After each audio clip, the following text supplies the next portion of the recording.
UK, Stephen Nolan, BBC Radio 5 Live. Now, you might have heard the name Alex Belfield in the news over the last couple of weeks. He's a former radio presenter. In fact, he's a former BBC radio presenter who has now been convicted and sentenced to over 5 years in prison for stalking. Among his victims, the Radio 2 presenter Jeremy Vine and the BBC Radio Northampton presenter Bernie Keith. Bernie Keith, according to the judge in the sentencing remarks, was seconds away from taking his own life because of the abuse he suffered from Belfield, which went on for over 9 years. Belfield, just to give you a sense of what this character was like, here he is talking about me on his YouTube channel. I don't know if you've got the memo or heard, but I'm not a very big fan of Stephen Nolan. He's the kind of man who chases after people in car parks to see why they're not wearing a mask, and chases them and follows them through garage forecourts because he's the big man. And trust me, he is the big man at the BBC. If you put morbidly obese Morgan together with Gemma Collins and Adele when she was a fatty, you would equal one Stephen Nolan. He's so big, he's one of the highest paid people at the BBC. Hundreds of thousands of pounds, yet most people haven't even heard of her. This Stephen Nolan is a piece of work. He was the consultant on my show at BBC Leeds. They flew him in to try and BBC-size me. He made me change words on my personal website. He told me not to use a silly voice. Silly voice, Stephen! Have you heard your voice? With your silly mellifluous tone, that droning on morning, noon and night? You see, Stephen, I'm a man of the people. The reason I'm the #1 guy on YouTube is because I understand my public. You don't. That's why you chase them through car parks. Show them that clip. Oh, it's gone bent again. Show them the clip, Tarquin, of when he chased them pulling up those jeans over his big fat belly that will one day cause him to have heart disease or a heart attack because he's so unhealthy in mind, spirit, body and on hair, pissing off his audience in droves. 8 people took Belfield to court. Many more were targets of his abuse. One person who was a victim, one of the victims, was radio and TV presenter Iain Lee. I've been speaking to Iain and he shared with me the impact Alex Belfield had on his life. Do you know what? I still feel a bit nauseous. I still feel a little bit uncomfortable talking about him. I had over 10 years of him bullying me, terrorising me, contacting bosses, saying I was stealing from them, saying I was collecting phone numbers from people. Until he was sentenced just over a week ago, I struggled to say his name out loud. Couldn't say his name out loud. It was like the Candyman or something. Just saying it made me feel uncomfortable. Whoa. So talk through what he did to you. There were so many things, Stephen, ranging from really small things to huge things. One of them, when I worked at the BBC local radio station many years ago, and when I left, he called up my ex-boss saying he was Alex Belfield from The Sun, which he wasn't. I think he sold a few stories, but he wasn't. And that I was paying my ex-producer to collect all of the phone numbers and addresses of people, listeners, who were glad that I had left. And I was then phoning these listeners up and terrorising them and threatening them and, sending letters to their houses. And of course, none of this was true. I mean, it didn't really bother me so much because I wasn't working there, but my ex-producer was brought in for questioning. I think she had to go and see a board, as the BBC love their boards, and she was under suspicion for about 3 months for something she hadn't done. And through the years, there have been so many. He would send emails, but pretend they were from women generally, and the email would start off saying, "I really love your show, Iain. I think it's great." Then it would go into a long list of what was wrong with my show, and then at the end go, "But I think you're great." And I learned to recognise when these emails were from Alex. He had a turn of phrase, and I would always call him out and say, "Alex, why are you doing this?" Now those things might sound quite trivial, but over 10, 11 years, of that constant threats of legal action, constantly telling me he'd reported me to the police for, supposedly updating his Wikipedia page. It was relentless. It was relentless. And what he did and what he does is he targets specific individuals and then doesn't let go. That's the thing. I argued with him a few times on Twitter, but that was a few years ago. I just thought the best thing for me to do is to keep my head down, is to not mention it. But even, a few months ago, he was, for some reason, he was taking Michael out of my sexuality. I'm bisexual, and he, is homophobic and biphobic and transphobic and everything. And for no reason whatsoever, he was doing mean tweets about my sexuality. He would have these rants about me on his video. Now, listen, compared to what the 8 people who went to court went through, I was so shocked reading their witness statements, their impact statements, because, I was afraid to mention my kids online because I didn't want him to find out who they were, what their YouTube channels were, and I didn't want him to start attacking them, which I know he did with at least one of the 8 that went to court. And what type of psychological impact did it have on you? I was afraid. My closest friends the other day, I mentioned it to them, and they said, "Why did you never talk about him before?" I said, I was scared. I was scared to say his name out loud. It was relentless. I was constantly, when I worked at Talk Radio, constantly being brought in for questioning because he, as himself or someone else, had reported that I'd done something on air or I'd done something off air or I'd sent him an email. And so I would get called in for questioning on a regular basis about, my conduct, which was fine. I didn't do anything wrong.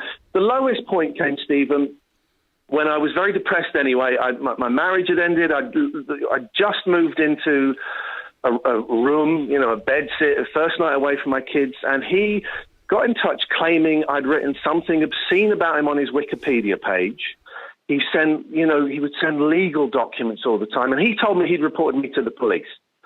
I called Nottingham Police. They hadn't. No crime had been reported, but it was so relentless. It was a day of dozens of emails that day, and relentless. I'm going to destroy you, and I don't say this lightly. I considered suicide. Because this had been months of relentlessness. This day of just constant attacking. My first night out of the marital home, away from my kids. So yeah, I contemplated suicide. Didn't do it, obviously. Didn't come close to doing it, but it seemed like one way of just ending his nastiness. Well, that's absolutely shocking. The BBC many years ago, Iain, asked me to go over and train him. Right. They were back a long time ago. And what he then did was he recreated these situations when him and I were interacting, many years later, that never happened. Right. He told all his listeners, or whoever it was, that on his video channel, that he had told me where to go and he had told me to F off and all of this. No, he didn't. Yeah. He never did that. Ever. Fantasy. Your fantasy. Yeah. And it was his ability, I guess, to make things up. I clocked it very early on.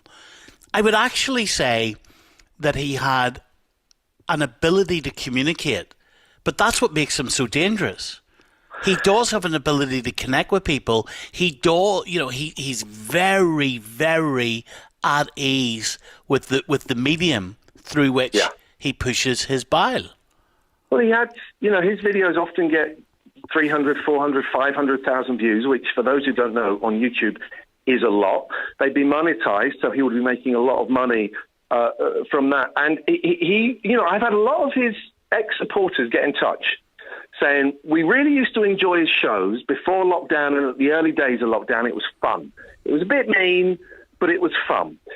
But they say that as it went on, he got nastier and nastier. He would pick targets. I think Carol Vorderman was a target. From what I've heard, Stephen, you were a target in some of his videos. And it would get meaner and meaner and meaner. And some of his followers didn't like that. But yeah, he knows. He jumped as well on that kind of right-wing. Once Katie Hopkins was taken off Twitter, he saw a gap in the market, and he jumped on that and became, very anti-vax, anti-mask, anti-trans, anti-immigrant, all of those anti-things that the extreme right find very attractive, the dog whistle subjects. And he was able to monetize that. From what I've heard, he made a lot of money from that. I have to say very quickly as well, a lot of people have said, it's just hurty emails. He just sent hurty emails. Why not block him? Now, I can't speak for the 8 people that went to court. I was too scared to go to court, really scared. But, if you block him, he sets up another one. You block him, he sets up 50. He sends emails to you. You find out where your friends and your family are and will contact them. He'll contact your bosses. He has, so many people watching his videos. He says something rude about you. Some of those people will hunt you down and start attacking you. And I think it's by the grace of God that no one was physically attacked by one of his followers, because it was hate speech. It was, some of them were incitements to violence. And thank God, no one was, as far as I'm aware, more and more stuff is coming out from so many people. No one that I know of was attacked by any of his followers. What about those people who say, Iain, that at the end of the day, he's been done for stalking. He never came face to face with anyone. What about those people who say this was online and everybody should be able to cope with it? It's a virtual world. It's not the real world. But the virtual world is the real world now. We are in such a world where, there are so many ways of contacting people. Instagram, TikTok, Twitter, emails. It is the real world. And I think this is such an important case. And I'm so proud of the 8 people that took him to court. It's such an important case because it redefines what stalking is. Before, stalking was, considered a weird bloke. No, that's demeaning. Let me take that back. Stalking was considered, generally a man following a woman, taking pictures, sometimes breaking into a house.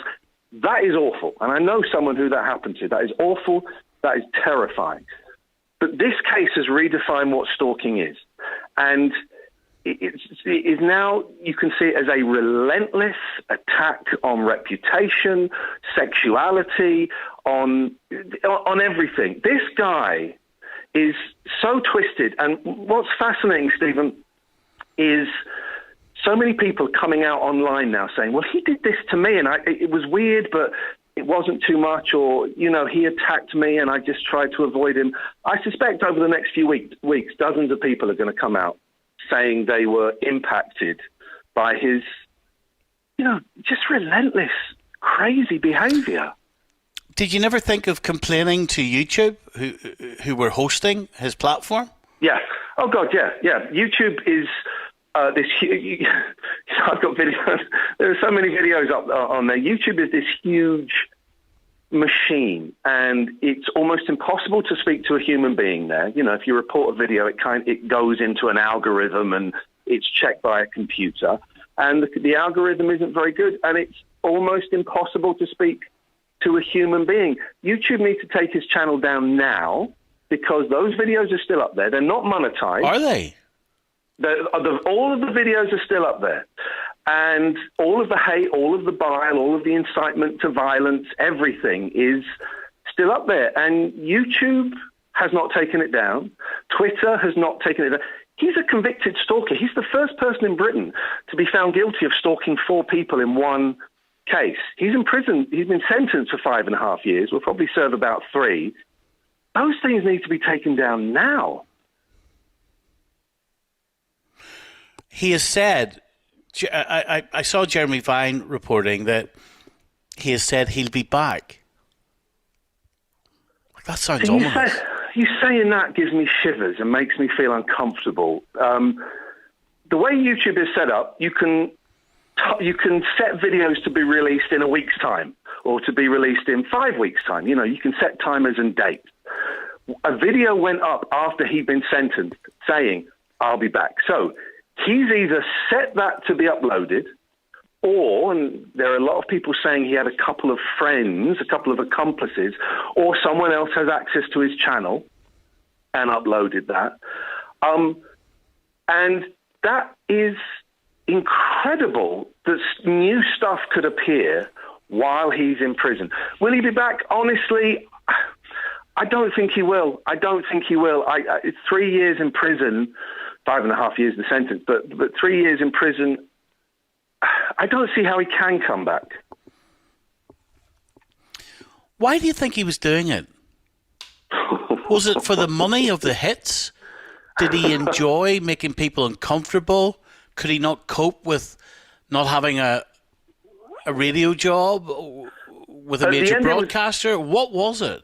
At the end, money was important, but you've got to remember for 10 years before that, maybe even more, 15 years, I know people that worked with him in the early 2000s, money wasn't the case. I think there was so much going on. I think there was jealousy because he had a really nice job at a local BBC radio station and he lost it by being obscene about someone reporting on the weather, you know, absolutely vile, and he got rightly kicked out. So there was a jealousy. I think he is a sociopath. He's definitely a narcissist. I wonder if there is some form of other mental problem in there.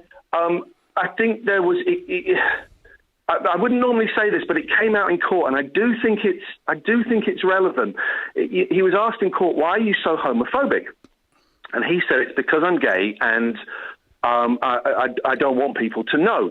Now, sexuality normally wouldn't play a part, but I think his language towards the LGBTQ community was so vile and so violent. I can only think there was some repressed shame. There was something going on that he was very, very unhappy. Why did he pick on me? He was jealous of me, and I think he fancied me. You know, some of his emails were almost flirtatious with me. With you? Yeah. So he would have communicated with you behind the scenes before, at the same time, or after having a go at you? Which? Oh, I mean, the emails came first, and they were relentless, and they would be from him. They would be from made-up names. I remember there was an email from a woman called Sue Iside saying I should kill myself. He phoned in the radio show once when I was at Talk under a different name. The video's on YouTube. Again, how do you know it was him? His voice and his tone of phrase. Halfway through the call, me and my producer, we kind of, on the talk back, went, I think this is Alex Belfield. And I've listened to it back, and it how do you know it was him that had emailed you? Oh, how did I know it was him that emailed me? He had this turn of phrase. Every email was written in the same voice. And quite often I would write back going, Alex, why are you doing this? I'm not Alex, I'm Sue. And we would bounce back and forth. And after about 4 or 5 emails, he would go, right, you've got me. I am Alex. And I just want to say this, this, and this. And I would try and appease him. I would be nice to him. I would offer him to come on my... I would do anything to stop him attacking me. Whoa. I wonder what he's thinking in jail. Couldn't care less. I suspect he will be offered psychological help. I suspect he is in there thinking he has done nothing wrong. He is right. This is the mainstream media. This is the lefty woke system. This is the BBC has closed him down. He has done nothing wrong. I couldn't care less how he's feeling in prison, and that's really tough for me to say because, you know, I'm a lefty. I'm a trained counsellor. I'm supposed to, you know, hope people can improve their lives. The thing was, he raised so much money, that hundreds of thousands of pounds. I think the rumour is about a couple of hundred thousand pounds from his followers, because this court case was going to be him suing the BBC for trying to silence him. And his followers were giving 10, 50, 100,000 pounds. He raised all this money. oh, he's gone on holiday to Las Vegas flying first class. That's weird. But of course, the court case was never about suing the BBC. The court case was 8 victims bringing him to justice. He talked about having his day in court. He didn't take the witness stand. He wouldn't be questioned. This man is a liar. He's a manipulator. He is evil, which is not a word I use very lightly. Why do you say that? Why would you target so many? One of the people that went to court, I think it was Ben, wrote a really powerful post on Twitter about how he'd been targeted, how Alex found pictures of his kids, his young kids, on Facebook, would put them up on the screen during his video with a cross through them, and somehow, I guess from Facebook, found pictures of a baby scan and sent that to Ben's wife with an abusive email. That's evil. That's attacking a pregnant woman, scaring her by sending pictures of a baby scan. That's evil.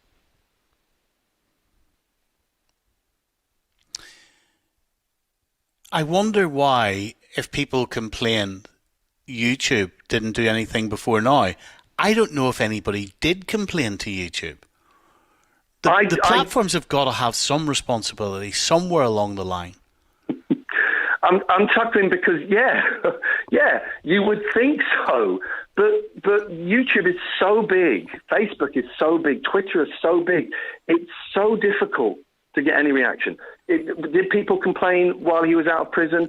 I would imagine they would. I don't know. I know I flagged up a few videos, but people have certainly complained and campaigned since he was sentenced.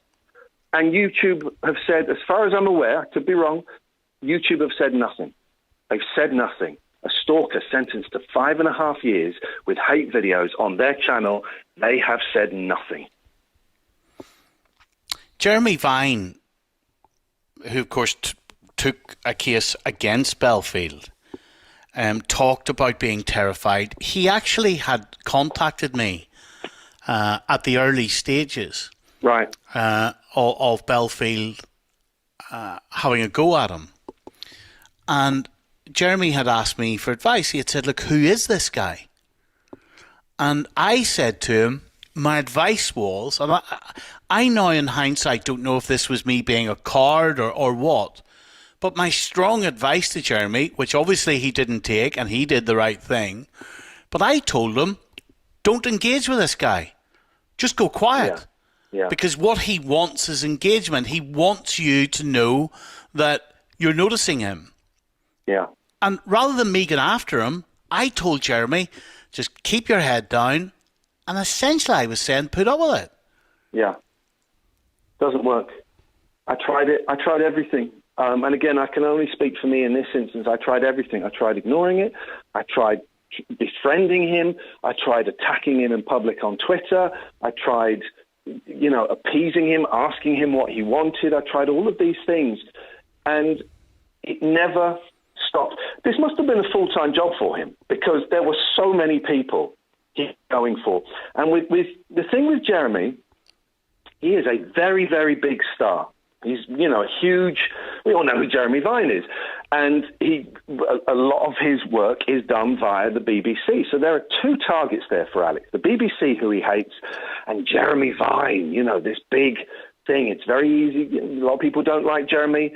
So it's very easy to stir up the hatred and the bile towards him. He made up this awful story about Jeremy stealing £1,000 from a charity which was event or completely something. Untrue. Which were completely untrue. But even now, there are people tweeting about that £1,000 to Jeremy. Jeremy, Alex Belfield's in prison and you stole £1,000. And again, I have to say, it's outrageous. Complete nonsense. But you put out a lie like that to 400,000 people, it's going to stick with some of them. It's going to stick with some of them. And I felt so sorry for Jeremy. He was the most famous of the 8, and there are some fairly big names in there, but he is the most famous of the 8, and he's a really easy target. He's a target. And when I saw what was going on, I would message him a little bit saying, I've had experience with this guy. And I can't even begin to imagine what it was like then. I know he was terrified. I know he, talked about it with his kids, which is a conversation I never had. And, I can't begin to imagine what it was like. But you can't ignore these people. That is not good enough. You can't just block them. You can't keep quiet. Belfield, I say these people, Belfield is unique as far as I'm aware. Belfield is... Do you know what? Isn't it funny? Talking about this now, Stephen, now as soon as I just said his name there, I'm thinking, oh, God, what if he hears this? What if Belfield hears this and, comes for me again? So I keep still every now and then get these flashes of, oh, my God, but what if he comes for me again? That's the impact he's had on me. Let me ask about you, finally. Yeah. You're a trained counsellor now, is that right? Yes, let's just say over COVID, I had a very quiet couple of work years, and so I signed up and did a diploma on counselling, and I passed a couple of weeks ago, and I'm setting up a private practice as a counsellor, yeah. Congratulations. Thank you very much. Why? Other than the money, why are you interested in it? It's not the money. What I meant, now hold on, what I meant by that is we've all got to earn a salary, so you needed to find work. That's what I meant. Needed a job. I know. Yes. Why? My radio show over the last 4, 5, 6 years became more and more, it's still very silly, still nonsense, but it became more and more about talking about mental health, my addiction, people's sexuality, all of those things. And there was a phone call towards the end of my time at Talk Radio where we had a guy who had taken an overdose and was dying. And we kept him on the line for 30 minutes. He was picked up by the police. They took him to ICU, and he survivived. I came away from that phone call thinking, my God, what if I'd have had some training? What if I knew what I was doing there instead of just, talking, doing a late night phone host? So that was the trigger. When the work ended, I thought, well, now is a great time to sign up and do it. So, it was a really intense but wonderful course. It's the media and radio shows and everything that comes with it. It's a volatile environment. It's insecure. Even if you're doing really well, the better you do, the more insecure sometimes you become. Yeah, you're further to fall. Do you think that insecurity contributed to your mental health issues over the years? Yeah, definitely. It's all a game of numbers. How many numbers how many people are listening this month? Is it up? Is it down? It's relentless. You'd be on a year contract and you'd get to 8-9 months and think, oh my God, are they going to renew me? So the insecurity of it is not very healthy. I look back on my time, and I'm doing a little radio show now, and I do stuff online and as well shows online, and that's great. But I look back on the 25 years of me being on TV and radio as I approach 50 and think, I don't know if I really enjoyed it. There are very few moments in that career that I'm proud of. Well, that's so sad, Iain, that you spent the majority of your working career at something you didn't enjoy. Are you sure? There were moments I enjoyed. The money at the start was great. When you first get on TV and you've been signing on, wow. But am I sure? Yeah, I'm sure. I look back on it with some bits I'm very fond of, but I maybe 2 or 3 things I'm proud of, really proud of in the last 25 years. Otherwise, it was a job, and the job kept shrinking and shrinking, and I kept chasing something that, maybe in hindsight I didn't really want. So do you feel freer now? Say that again, sorry, Stephen. Do you feel more at ease with yourself? Yeah. That you're going down the counselling route? Yeah. And I think the dream would be 2, 3, 4, 5 years be able to do the counselling full time. I'm doing a breakfast show 5 days a week. I'm doing Patreon, all these things we do to pay the bills. Listen, if someone came and said, Iain, there's a TV show we want you to present and it's this amount of money and it will take this amount of time, if it interested me, I'd do it. I probably would do that for the money, but I don't see it as a career now. And I did see it as a career when I was chasing. What was I chasing? I was chasing money. I was chasing success. I was chasing fame. Fame is a very addictive drug, even though it's it's horrendous, but it's very addictive. And being let go from talk radio was actually the best thing that could have happened to me, because I was able to step back. I always identified myself by my job. I was Iain Lee, I'm a radio presenter. Well, then I wasn't for 2 years, so I had to completely rethink who I was and what I am. And did you see talk radio, that conversation coming? Yeah, I did. I was doing this very silly, slightly left of centre politically show where we would talk nonsense, and I could see them, tacking further and further to the right, and I disagreed, hugely with a lot of what the station was putting out. So when they let me go, and it's not firing, it's just they don't renew your contract, and, you finish a show and they go, well, that was your last show. I could see it was coming. I was still heartbroken. I loved that show that I did, but I could see it. I could see it coming. Well, listen, good luck with your new career. Thank you, mate. You are still continuing to present a radio show. Yep. Where's that in? That's on Jack FM in Oxford, weekday mornings, and I also do a couple of shows in the evening on a thing called Patreon, where the audience pay you directly. None of these jobs are covering the bills at the moment. That's why I'm doing 3 things. And I really enjoy doing the breakfast show. I'm having a lot of fun.